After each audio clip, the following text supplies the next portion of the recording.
આજે આપણે બનાવવાનું છે બકરાનું મટન. આને આપણે મૂકી દઈએ બાફવા સારું.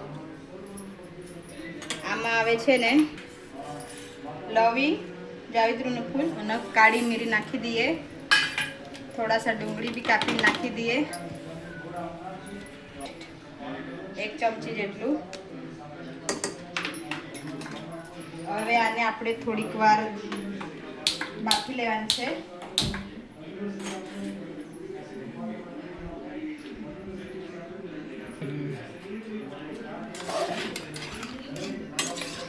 આનું જે પાણી છે તે બધું સૂકી જાય પછી આપણે એમાં પાણી નાખીએ.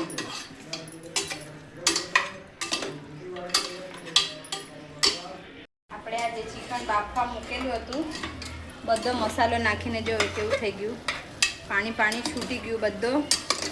હવે આપણે એમાં 2 ગ્લાસ પાણી મૂકીને ઢાંકણું બંધ કરીને 5 થી 6 સીટી પાડી દેવાની છે. એટલે આપણું ચિકન મટન જે છે તે બફાઈ ગયેલું છે.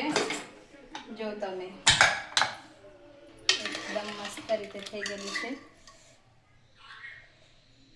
જો આપણે આને મૂકી દઈએ. આના માટે મસાલો તૈયાર કરીએ. જ્યાં એક મોટા સાઈડની ડુંગળી લીધેલ છે, પછી લીલા મરચાં લીધેલા છે 4 થી 5, લસણ છે અને આદું છે. આને આપણે હવે મિક્સરમાં પીસી લઈએ. મસાલો આપણે મિક્સરમાં પીસો. આદુ લસણનું પેસ્ટ, ડુંગળી અને લીલા મરચાં મસ્ત રીતના થઈ ચૂકેલ છે. આને મૂકી દઈએ સાઈડ પર. હવે આપણે ગેસ ચાલુ કરીએ.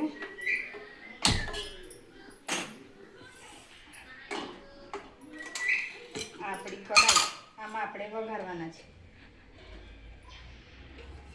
તેલ નાખી દઈએ. 5 થી 6 ડોળા નાખીએ. હા, તેલ આપણું ગરમ થઈ ગયું. એમાં થોડુંક જીરું નાખી આપીએ 2 ચમચી. પછી આ દાલચીનીના ટુકડા 2 નાનલા અને તેજ પાન. અને થોડુંક ફ્રાય કરી દઈએ. ત્યાર પછી આપણે આ મિક્સરમાં જે મસાલો પીસો એ બી એમાં નાખી દઈએ.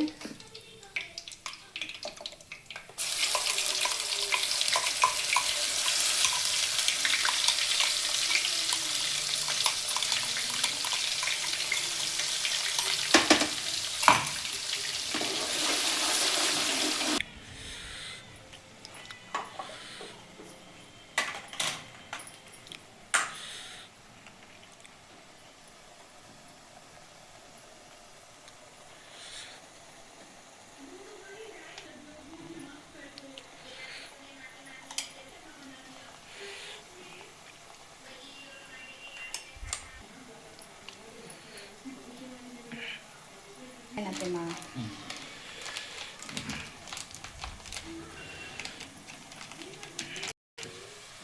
મસાલો આપણો મસ્ત 5 મિનિટમાં શેકાઈ ગયેલો છે. જોઈ શકો તમે, કલર ચેન્જ થઈ ગયું થોડુંક એનો. હવે આ છે લાલ મરચું, આ શાકભાજીનો મસાલો છે, આ ચિકન મસાલો, આ કશ્મીરી મરચું લાલ, હળદર અને ધાણા જીરું આપણે આમાં નાખીશું. 5 મિનિટ આને બધું મસ્ત મિક્સ કરી લઈએ, શેકી લઈએ. ગેસ ધીમા ઉપર રાખજો નહીં તો બળી જશે.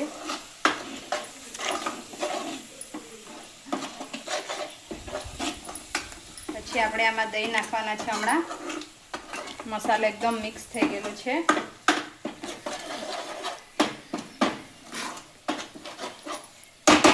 આપણું આ મસાલો શેકાઈ ગયું. હવે થોડુંક એમાં પાણી ઉમેરવું, જે મટનનું બાફેલ છે તે જ, કેમ કે મસાલો સૂકો છે. હવે આપણે એમાં દહીં નાખી દઈશું. અડધી વાટકી જેટલું છે. અને બરાબર મિક્સ કરી લેવાનું.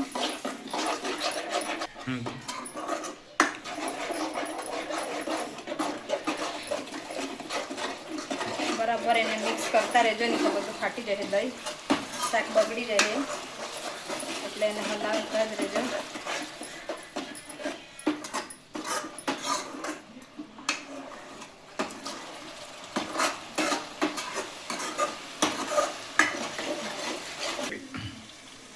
આપણો મસાલો મસ્ત રીતના શેકાઈ ગયેલો છે, જોઈ શકો. તેલ બી છૂટું પડવા લાગ્યું મસાલાથી. આપણે એમાં આજે આપણું મટન બાફેલ છે એ નાખવાનું છે. પહેલાં પીસ જ કાઢીને નાખજો, કેમ કે એમાં પછી મસાલો સુસાશે બધો મસ્ત રીતના અંદર સુધી પચી જશે.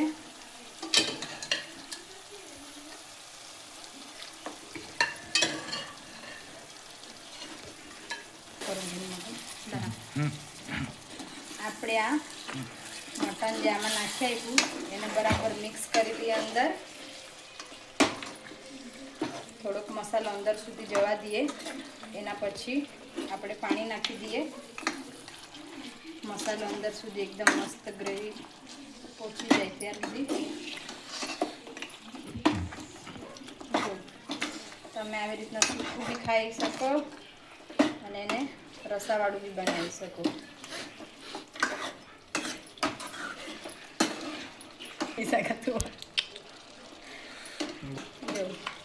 સ્મેલ બી એકદમ મસ્ત આવતી છે. તમે સૂકું બી ખાઈ શકો, એવું નથી કે રસાવાળું બનાવીને ખાવાનું. રોટલી સાથે ખાવ તો મસ્ત લાગે, રોટલી સાથે બી, ભાત સાથે બી. હવે આપણે એમાં પાણી છે બાફેલું એ નાખવાનું છે.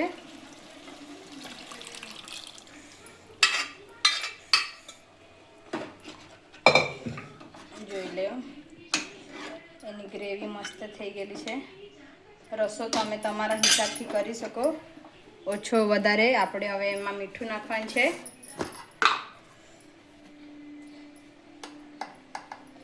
ટેસ્ટના હિસાબથી આપણે મીઠું નાખી દઈએ. થોડાક બસ રસ. આપણે આને હમણાં વઘારી દીધેલ છે. હવે આને પહેલાં તે બફાઈ ગયેલું છે મસ્ત, એટલે એને આપણે ખાલી હમણાં 5 યા 2 મિનિટ સુધી ઉકળવા દઈએ. પછી ગેસ બંધ કરી દેવું, પછી ખાવા માટે રેડી થઈ જાય. આપણે હવે ગેસ બંધ કરી દઈએ. ગ્રેવી જો એકદમ મસ્ત બનેલ છે. આમાં આપણે હવે ધાણો નાખી દઈએ, એને મિક્સ કરી દઈએ.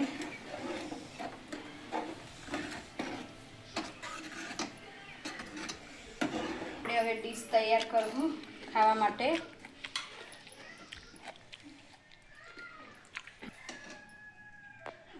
આ કલેજી છે, શાક આપણે કાઢવું. આપણે ભાત કાઢીએ. હવે આ બાજરીનો રોટલો, આ સલાડ, કચુંબર. આ આપણી ડીશ ભાત, બાજરીનો રોટલો, બકરાનું મટન તૈયાર થઈ ગયેલ છે. હવે આ મેં મારા છોકરા પ્રિન્સને આપું. પ્રિન્સ, તારી ડીશ તૈયાર, તું ખા. તને કાઢી આપું શાક. એવું છે, તને ગમે ને બકરાનું મટન એટલે.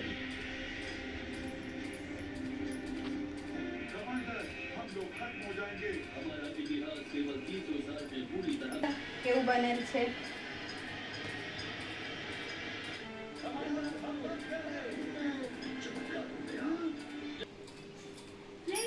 मैंने तुमसे कहा था ना कि ये सारा कूड़ा फेंक दो.